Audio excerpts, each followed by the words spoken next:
Ako lang ba yung nakakaranas ng kapag may number ba yun? Kasi ang number for me is symbol, di ba?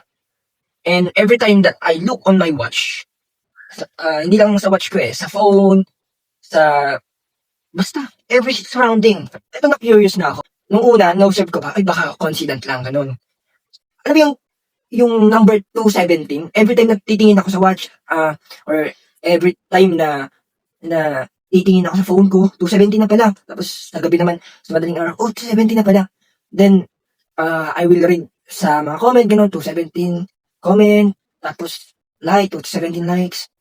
Sabi ko, bakit laging lumalabas yung number 217 sa akin? Ewan ko kung ako lang nung naka-observe, kasi even sa mga t-shirt, kasi pag dumadan ako, sabi ko, 217. Okay.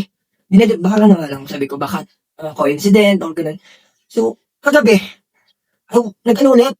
nakita ko ulit, exactly 217.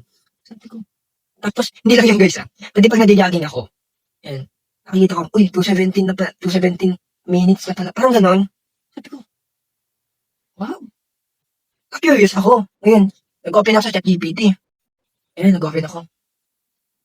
And, you know what I searched? Ito, guys.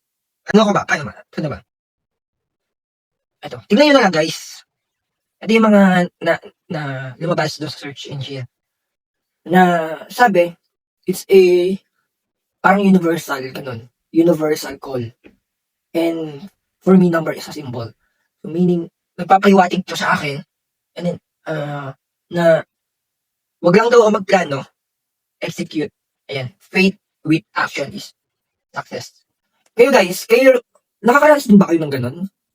Na parang sa akin, di ko alam kung ako lang. Pero comment nyo nga guys kung kayo din, kung anong number yun. Gusto ko lang makita yung number, kung ano yung lagi nyo nakikita. And then, try natin i-search. Guys, yun lang.